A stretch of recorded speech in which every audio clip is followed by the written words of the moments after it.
Oke, ketemu lagi sama gue. Assalamualaikum warahmatullahi wabarakatuh. Nama gue Dani Sulistiono. Lu bisa cari gue di Seribu Roti.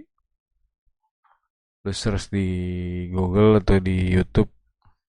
Channel gue di Seribu Roti. Toko gue juga ada. Lu bisa cari di GoFood. Namanya juga Seribu Roti. Kali ini gue akan bahas kenapa ada Forex, apa itu hedging, atau kenapa ada hedging, dan terakhir kenapa ada lu di situ.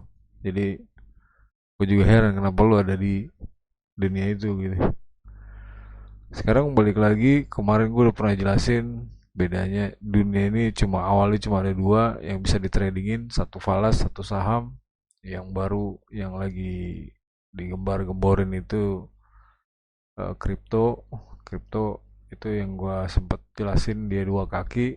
Jadi waktu pendanaan posisi dia yang dijual koin, tapi lu tidak memiliki perusahaan tersebut, lu berharap koinnya bisa digunain di macam-macam tempat, sementara akses ke macam-macam tempat itu untuk jenis koin tertentu, apalagi koin yang baru itu belum tentu ada. Jadi balik lagi kalau ditanya, gue udah jelasin kalau saham itu perusahaan, kalau forex itu menurut gue bagian dari apa yang dibutuhkan perusahaan. Jadi kenapa ada forex ya? Pertama, menurut gua karena setiap negara punya mata uang, Indonesia punya rupiah, Malaysia punya ringgit, Singapura punya dolar, dolar Singapura, Amerika punya dolar Amerika, Inggris punya pound sterling. Terus kalau ya macam-macam. Intinya setiap negara hampir oke, Filipina kalau gua nggak salah dia punya peso, Tiongkok punya renminbi. Nah, karena perbedaan mata uang ini, nah dunia mulai globalisasi. Sebenarnya nggak globalisasi, dari zaman dulu juga sudah begitu. Gampangnya gini, gue ada di Bekasi, misalnya gue jual barang ke Jawa Tengah atau ke Papua atau ke NTT, seandainya mata uangnya di sana bukan rupiah, maka terjadi pertukaran nilai mata uang. Jadi forex itu intinya saat terjadi perdagangan antara dua wilayah yang nilai mata uangnya atau mata uangnya berbeda. Jadi awalnya balik lagi forex itu diperlukan untuk perusahaan. Nah, karena lu ikut-ikutan di sana, terjadilah hedging. Bukan lu doang sih sebenarnya, perusahaan antar perusahaan juga berebut gitu, bukan berebut sih, karena kebutuhan ya, supply dan demand ya. Eh, Misalnya gue lagi nggak perlu, yang lain perlu, otomatis harganya naik karena duitnya terbatas. Nah, biar lu lebih paham uh, dan lebih jelas kenapa gua nggak pernah tertarik forex dan forex hanya bagian dari perusahaan, lu bisa lihat di sini. Uh, di sini kalau dilihat di laporan keuangan, nih sawit sumber mas sarana TBK, lu bisa cari laporan keuangannya. Di sini ada penjelasan bahwa di laporan keuangan biasanya ada, kalau di prospektus atau di laporan keuangan dia tulis di sini nih.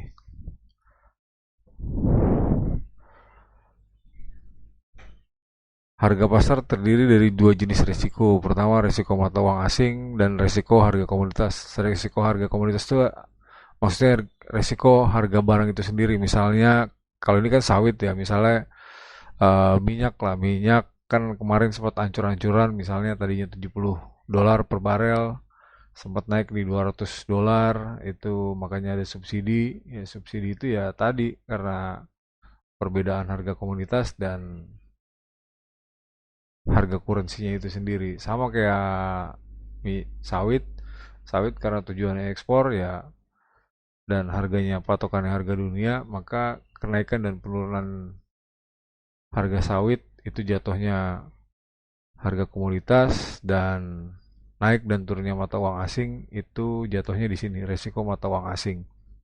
Nah, biar berasa lu mesti ngebayangin yang satu sebagai eksportir atau pengirim, yang satu sebagai importir, si penerima. Jadi misalnya Indonesia kirim ke Amerika atau ke Eropa gitu ya, maka posisinya ekspor. Kalau ekspor jauh lebih mendingan karena lu bikinnya rupiah, terimanya dolar atau terimanya pound sterling atau terimanya euro misalnya. Nah itu nilai mata uangnya jauh lebih tinggi. Tapi poinnya adalah terjadi pertukaran nilai mata uang dan itu eh, di laporan keuangan ditulis sebagai resiko. Nah, resiko mata uang asing. Nah, perseroan dapat menghadapi resiko nilai mata uang asing karena penjualan dan beberapa pembelian mata uang asing. Tuh. Nah, nah, di sini cuma bedanya kalau sawit mas tidak ada kebijakan formal lindung nilai. Lindung nilai itu artinya biar lebih jelas, eh, kalau transaksinya terus menerus dan posisinya misalnya impornya jauh lebih banyak, lalu belinya impor, biar tidak terjadi kerugian, dia jagain tuh. Kalau gue biasa impornya misalnya dalam dolar, ya dolarnya gue mesti punya cadangan, itu yang disebut hedging. Ah, hedging biar kebayang, ada yang nyebutnya sebagai kontrak berjangka. Kita bisa lihat di sini, ntar gue jelasin di Astra. Di sini ada nih, ya gue gedein. Nah, di sini ada lindung nilai nih. Nah, Astra menggunakan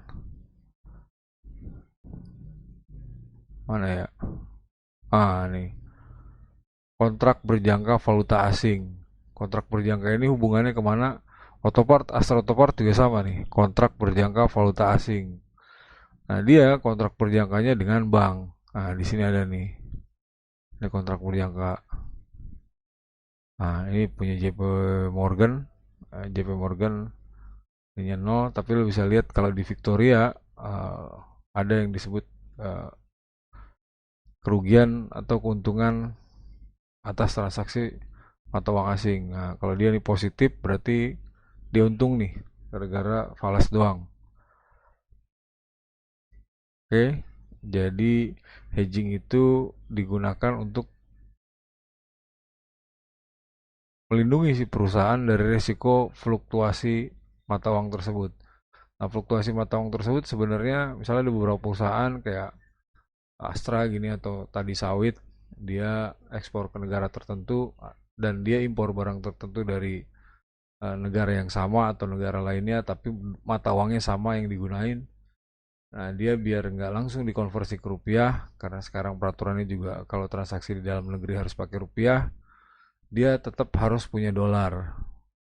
Misalnya dia ekspor dan impor barangnya dari eh, Amerika, misalnya dia ekspornya sawit, dia butuh mesin, mesinnya dari Amerika. Waktu dia ekspor dia dapat pendapatan dalam bentuk dolar, waktu dia beli mesin dia harus bayar dalam bentuk dolar.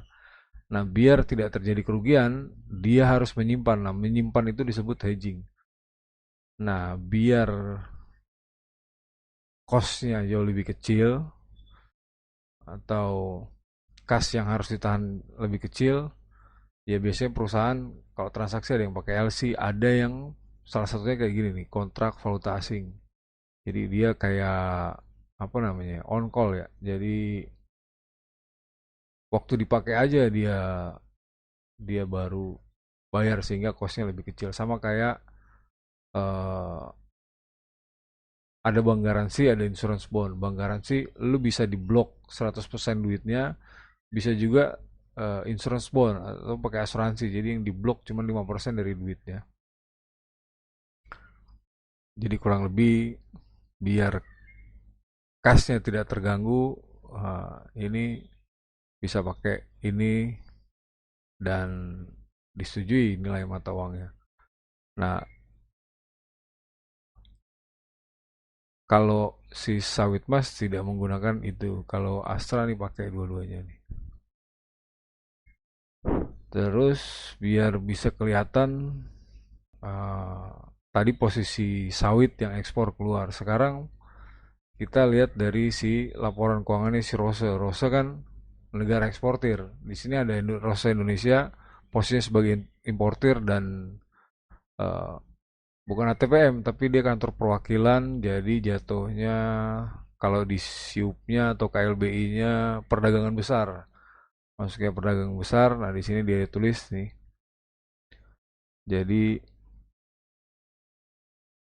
pendapatannya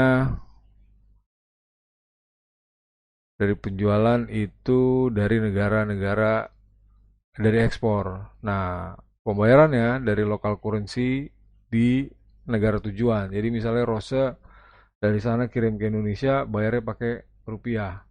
Nah, seberapa besar impactnya?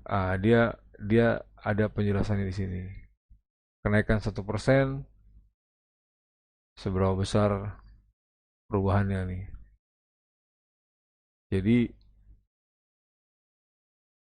kalau sawit ekspor keluar, kalau si rose ekspor ke Indonesia. Jadi kita posisinya terima jadi importir. Nah, dia terimanya dalam bentuk rupiah. Ini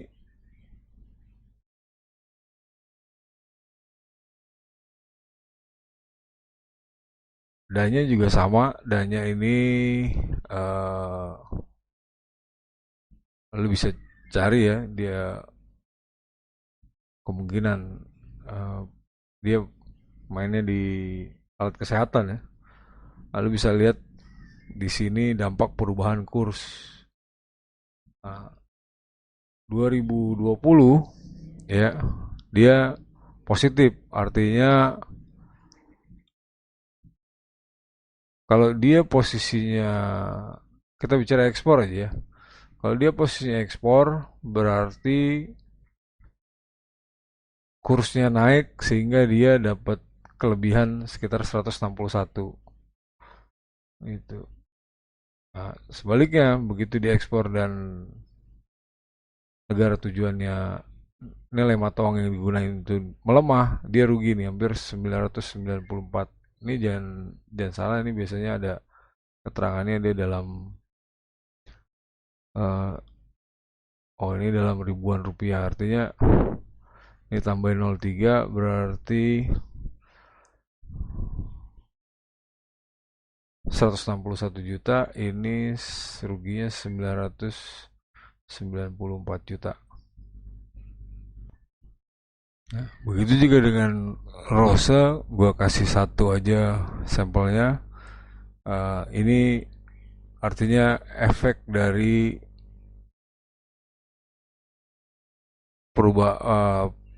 pertukaran atau perubahan nilai mata uang terhadap penerimaannya. Jadi karena dia ekspor, misalnya dari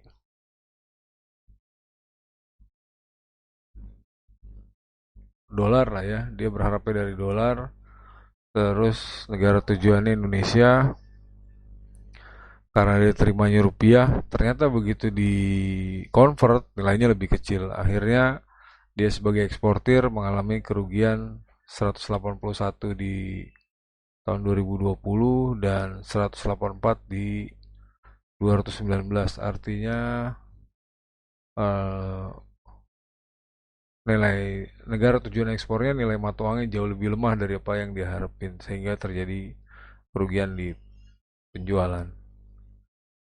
Nah, setiap perusahaan ini kan butuh, kita bicara dolar lah, satu mata rupiah, mata uang. Butuh, misalnya tadi eh, waktu dia mau ekspor dia butuh dolar, waktu dia mau impor dia butuh dolar. Nah, berebut kan tuh. Memang durasinya tidak bersamaan, sehingga waktu misalnya yang satu shipping Januari, yang satu shipping bulan Februari, misalnya sidanya Februari, ini Januari. Nah, waktu Januari dia yang butuh, waktu Februari dia yang butuh. Nah, di tengah-tengah kebutuhan ini kadang-kadang pas Maret misalnya dua-duanya butuh. Nah, itu otomatis dua-duanya berebut kebutuhan atas mata uang negara tujuan. Misalnya kalau dolar ya dia butuh dolar. Nah, terus timbullah lo gitu di tengah-tengah ya kan. Yang bikin nambah udah kecil angkanya gitu kan. Ya kalau yang kecil ya, kalau yang gede-gede kan ya angkanya kayak yang kemarin misalnya prudensial ya nilainya triliunan yang ditaruh gitu kan. Tapi kalau lu cuman 100.000, 200.000 ya kan, lu mau lu ikut-ikut di sini ya kayak serpihan gitu, kayak serpihan yang ada di tengah-tengah eh, serpihan debu di tengah gurun pasir gitu. Kebayangkan lu. Jadi gue juga heran kenapa lu bermain di situ. Oke, sekian dari gua. Itu sebabnya gua nggak pernah tertarik forex karena forex bagian dari eh, kebutuhan sebuah perusahaan. Dan kalau lu pengen bermain di dunia trading, ya bukan trading dan gue nggak pernah nyariin trading adalah baiknya lu main di saham karena lu bisa lihat di laporan keuangan perusahaan ada forex, tapi forex kadang nggak laporan keuangan soal investasi di saham. Sekian dari gue, assalamualaikum warahmatullahi wabarakatuh. Hati-hati bawa duit, hati-hati jaga duit, hati-hati investasi, dan hati-hati nawari investasi. Assalamualaikum warahmatullahi wabarakatuh. Jangan lupa beli roti, di 1000 roti juga ada.